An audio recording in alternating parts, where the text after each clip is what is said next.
जय हिंद दोस्तों। रातों रात म्यांमार में तख्ता पलट कर दिया गया और डेमोक्रेसी का गला घोट के तानाशाह लागू कर दिया गया। मतलब 1 फरवरी 2021 का जो दिन है वो म्यांमार के लिए किसी बुरे सपने से कम नहीं है। यहाँ पे अभी तुरंत के तुरंत चार्ज ले लिया है मिलिट्री के जो कमांडर इन चीफ है मिन आंग ह्यांग। और इन्होंने क्या किया, 1 फरवरी 2021 को सदन स्टार्ट होने वाला था जिसमें आंग सान सूकी की सरकार डेमोक्रेसी वाली सरकार जो थी वो भारी मतों से 86% वोट से जीत चुकी थी। तो पहला सदन यहाँ पे स्टार्ट होने वाला था। उसके रातों रात एक दिन पहले इन्होंने क्या किया, ये मिलिट्री जनरल साहब ने मिलके इन्होंने रातों रात जो आंग सान सूकी जो वहाँ के स्टेट काउंसलर हैं, जो कि प्राइम मिनिस्टर के लेवल का माना जाता है, और वहाँ के जो प्राइम मिनिस्टर हैं, इन दोनों को रातों रात हिरासत में डाल दिया और वहाँ पे अप्लाई कर दिया तानाशाह का रूल, डिक्टेटरशिप। और इनका कहना है कि भाई साहब हम तो बहुत मासूम है, ये जो था वोट हुआ था, जो इलेक्शन हुए थे 2021 के, इसमें कई सारा धांधली हुआ था, फ्रॉड हुआ था। और हमने जो वहाँ का इलेक्शन कमीशन है उनसे हमने पूछा भी था कि 1 फरवरी 2021 से पहले हमको ये प्रूफ करके दिखाइए कि ये जो इलेक्शन है ये फेयर हुआ है, पूरी तरह से सही है। अगर आप इस चीज़ को प्रूफ नहीं कर पाए तो हम इस सरकार को आने ही नहीं देंगे, आने वाली सरकार में, और हम इनका तख्ता पलट कर देंगे। और वही हुआ, 1 फरवरी 2021 को इन्होंने तख्ता पलट कर दिया और तानाशाह यानी डिक्टेटरशिप इन्होंने लागू कर दिया। अब वहाँ पे जो कमांडर हैं, मतलब ये जो जनरल मिन आंग ह्यांग है, ये नमो ऐसा क्या बताएं, अब ये जो है इन्होंने इंचार्ज ले लिया है और रातों रात 1 साल तक इमरजेंसी कर दिया है। फ़ोन, इंटरनेट की सुविधा और मोबाइल बैंकिंग, इंटरनेट बैंकिंग, ये सब चीज़ें बंद कर दी हैं और कहीं कहीं पे एटीएम अभी खोल के रखे हुए हैं। मतलब आपातकालीन स्थिति घोषणा कर दी है। अब कई सारी कंट्रीज़ हैं ये इसका अपोज कर रही है, ऑस्ट्रेलिया कर रहा है, आप इसका न्यूज़ वगैरह देख पाएंगे। देखिए ऑस्ट्रेलिया अपोज कर रहा है अपने मित्र से, आपका यूएस यूके अपोज कर रहा है। जो बाइडेन साहब कह रहे हैं कि ये तो डेमोक्रेसी का पूरी तरह से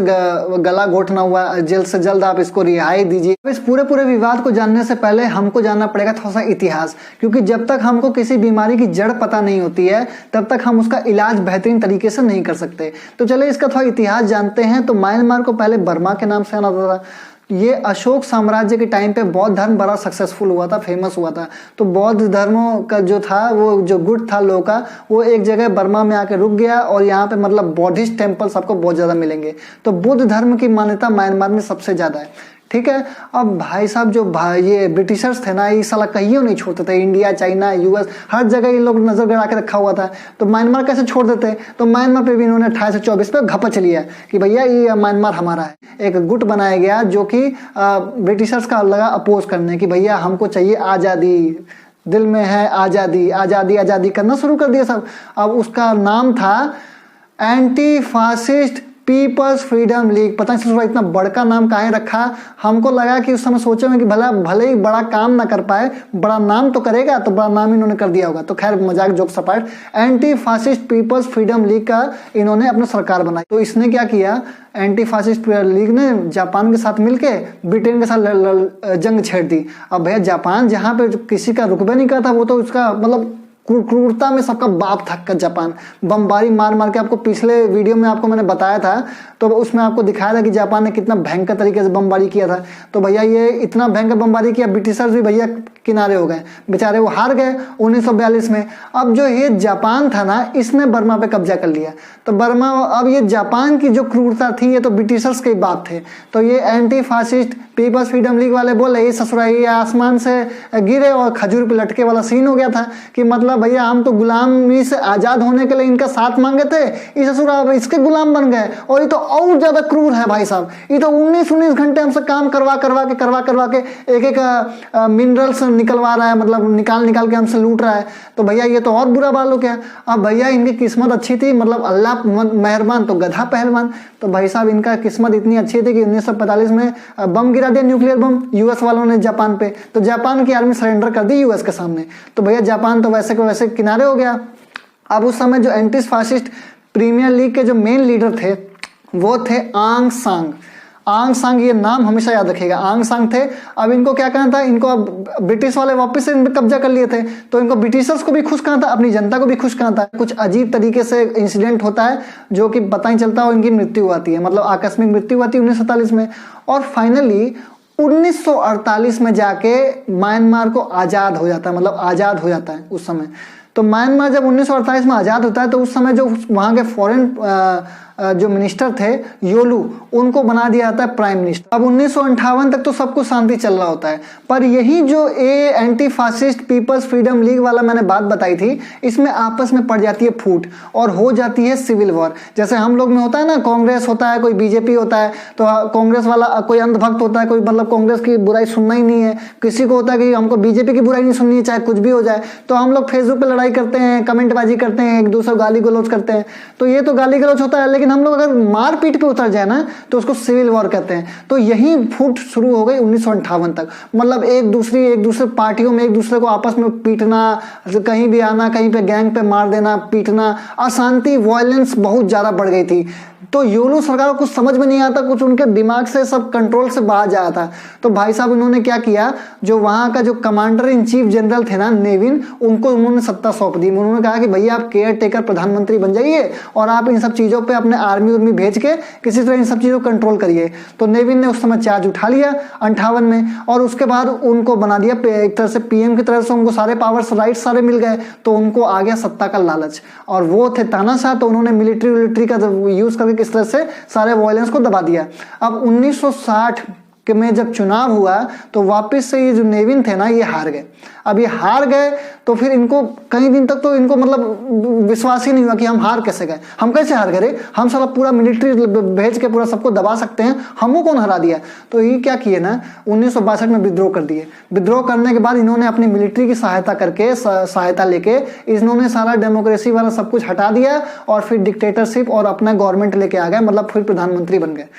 मतलब नेविन जो था उस समय वहीं से शुरू हो गया डिक्टेटरशिप, तानाशाह इनका शुरू हो गया। अब इन्होंने क्या किया, मिलिट्री को ही सारी पावर दे दी, कमांडर जनरल यही है, यही हम ही सब कुछ है, हम ही रहनुमा है, ठीक है। डेमोक्रेसी का गला घोट दिया। अब प्रेस स्वतंत्र नहीं थे बोलने के लिए, और म्यांमार को सारे कंट्री से अलग अलग कर दिया, मतलब किसी से कोई कॉन्टेक्ट नहीं आपस में, ठीक है। तो ये म्यांमार का तो ये इतिहास रहा, और ये 26 साल तक ये डिक्टेटरशिप रहा, ये इतना बड़ा तानाशाह था। अब इसी में 1987 में हो गई नोटबंदी यानी डीमोनेटाइजेशन। तो वहां भी नोटबंदी जब हुआ ना तो वहां पे कितनों का मतलब जमा धन पैसा सब बर्बाद हो गया। तो लोग आ गए प्रोटेस्ट करने, मतलब सड़कों पे उतर आए, वायलेंस शुरू कर दिया, ताबड़तोड़ मचाई, एकदम बवाल शुरू कर दिए। 1988 में नेविन ने बेचारा रिजाइन कर दिया, भाई साहब उनके बस के बाहर हो गया चीजें। अब लोग प्रोटेस्ट कर रहे हैं, वायलेंस कर रहे हैं, तो सरकार जो तानाशाह सरकार क्या करेगी भैया, मिलिट्री को मार काट के अलावा कुछ आता है, मिलिट्री कुछ नहीं आता, उनको बस मारना है, काटना है और दबाना है, यही उनको आता है, और तो कुछ आता नहीं।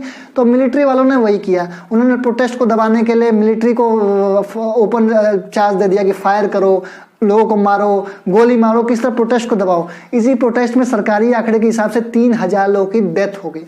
ऐसे में चारों तरफ निराशा थी, उम्मीद कुछ दिख नहीं रही थी। ऐसे में उम्मीद की किरण बन के आई आंग सान सू की, जो कि Anti Fascist People's Freedom League, मैंने आपको स्टार्टिंग में बताया था, उसके जो फाउंडर थे आंग सान, उनकी सबसे छोटी बेटी थी, 33 साल की महिला थी।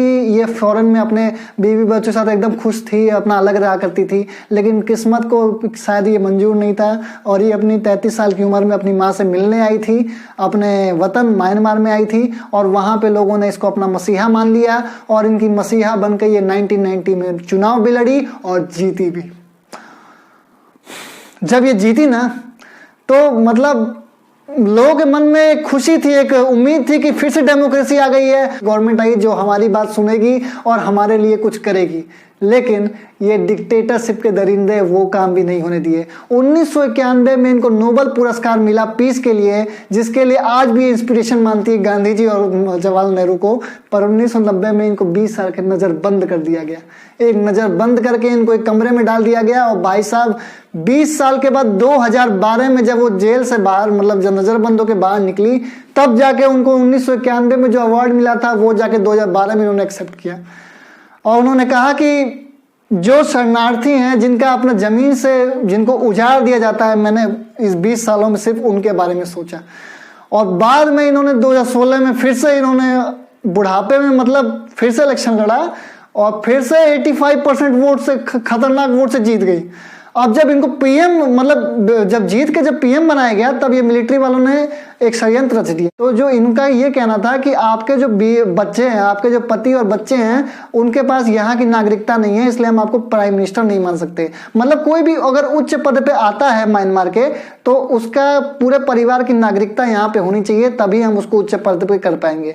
तो इसीलिए इनको प्राइम मिनिस्टर का दर्जा नहीं दिया गया, इनको स्टेट काउंसलर का दर्जा दिया गया, बीच का रास्ता निकाला गया। स्टेट काउंसलर जब ये बन गई तो एक तरह से पूरा प्राइम मिनिस्टर का इनके पास था, राइट सारे पूरा प्राइम मिनिस्टर के पास थे।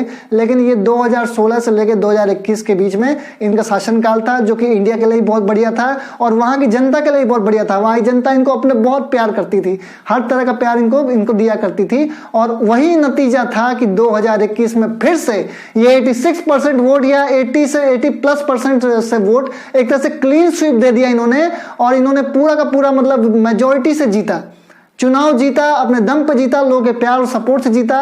और इन डिक्टेटरशिप गवर्नमेंट ने वही काम किया जो 20 साल के लिए इनको नजरबंद किया था, आज वही काम इनके साथ वापस किया गया है। इनको वापस से जेल में डाल, वो अभी हिरासत में ले लिया है। बेचारी ने क्या किया, कोई गलती नहीं की, कुछ नहीं किया, इनको डाल दिया जेल में।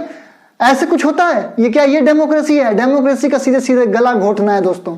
तो ये पूरा विवाद है। साथ ही साथ जो सत्ता सेना प्रमुख है, इनके दामन में एक दाग भी लगा हुआ है, एक एलिगेशन लगाया जा रहा है कि मतलब जो ये रोहिंग्या मुसलमानों का नरसंहार यानी कि जेनोसाइड है, वो इन्होंने ही करवाया है। हालांकि कितनी खबर सच्ची है, कितनी झूठ है, अभी इसकी पुष्टि नहीं हुई है, लेकिन ऐसा एलिगेशन इनके ऊपर लगता है। जैसे कि इंडिया यूएन में अब नॉन परमानेंट सदस्य बन चुका है, तो इंडिया को इस चीज पे खुल के एकदम विरोध करना चाहिए और इसके ऊपर खुल के आवाज उठानी चाहिए कि भैया आपको अगर मिलिट्री शासन यहाँ पे नहीं हटाया गया तो हम इस पे एक्शन ले सकते हैं। लेकिन इंडिया की भी कुछ मजबूरी है। देखिए, अगर इंडिया के पर्सपेक्टिव से आप सोचा जाए तो ये भी एक प्रॉब्लम है कि अगर हम ये मान के चलें कि अगर डिक्टेटरशिप अगले 10 साल तक है और हम अगर ऐसा कुछ उल्टा सीधा बयान करके अगर म्यांमार को हम लोग अपोज करते हैं, तो ये चाइना की तरफ और झुकाव इसका बढ़ जाएगा और चाइना से इसकी अच्छी दोस्ती बन जाएगी। और एक बार इसका झुकाव चाइना की तरफ ज्यादा हो गया तो मतलब इंडिया के लिए तो एकदम बुरा हाल है, मतलब बुरा सदमा है। मतलब इन मिन आंग ह्यांग को ये समझ में नहीं आ रहा कि भाई साहब ये चाइना कभी किसी का दोस्त बन ही नहीं सकता। ये अगर आज इसको कुछ पैसा देगा, कुछ भी देगा, तो इसका कुछ ना कुछ लूट के जाएगा और इसको कहाँ अपना कठपुतली बना के छोड़ेगा। आप ये इनको बताने की जरूरत नहीं है। ये अपने अगल बगल के जितने पड़ोसी है ना, चाहे फिलीपीन हो, चाहे इंडोनेशिया हो, ताइवान हो, आपका श्रीलंका हेबन टोटा पोर्ट हो, पाकिस्तान से बड़ी एग्जांपल कहाँ मिलेगा भाई साहब? पाकिस्तान तो देखे नचनिया, एक ग्वादर बंदरगाह दे गया, बुंडल भुड्डो एयरपोर्ट दे दिया, सॉरी एयरपोर्ट कह रहे हैं, और सीपीसी रोड बनवा दिया, बुंडल भुड्डो का आइलैंड बनवा दिया, इस सारा का सारा इसको गिरवी रख दिया। मतलब पाकिस्तान को तो एकदम बना दिया नचनिया, ऐसे ऐसे पैसा फेंकता है, ऐसे ऐसे ठुमका मारती है ऐसे ऐसे करके। तो मतलब ये तो है बहुत खतरनाक चाइना। तो म्यांमार के मतलब जो भी अभी करेंटली जो सत्ता से यहाँ प्रमुख है, उनसे भी निवेदन है कि वो चाइना से कोई भी डील करने से पहले एक बार अपने पड़ोसी देशों के बारे में अच्छे समझे कि भैया ये कभी किसी का सगा नहीं है और कभी आपका एंड में कब आपका साथ छोड़ के आपको एकदम मुंह के निकल जाएगा मालूम नहीं पड़ेगा। तो मेरा पूरा इस वीडियो को बनाने का मतलब ये है कि इंडिया को एक तरह से डिप्लोमेटिक रिलेशन बनाने पड़ेंगे। तो दोस्तों होप आपको समझ में आ गया होगा कि जो म्यांमार में तख्ता पलट का विवाद है वो क्या है और साथ ही साथ इससे इंडिया को कितना बड़ा नुकसान हो सकता है। अगर इंडिया अपना बेहतरी अगर दिमाग लगा के अगर डिप्लोमेटिक रिलेशंस मेंटेन रखता है तो ही उसके लिए अच्छा ज़्यादा फायदा है, क्योंकि चाइना के जितने ज़्यादा दुश्मन रहेंगे इंडिया के लिए उतना ज़्यादा फायदा है। और इंडिया का मैक्सिमम बॉर्डर जो है वो म्यांमार के अंडर में आता है। तो म्यांमार से हमको ऐसे एक तरह से डिप्लोमेटिक रिलेशन बना के रखना है, मेंटेन करके रखना है, जिससे कि हमारे उसमें फ्रूटफुल रिलेशन रहे और चाइना का दबदबा जो है उस पर कम आ सके। ठीक है, तो दोस्तों आज के लिए इतना ही। नमस्कार, वंदे मातरम, जय हिंद।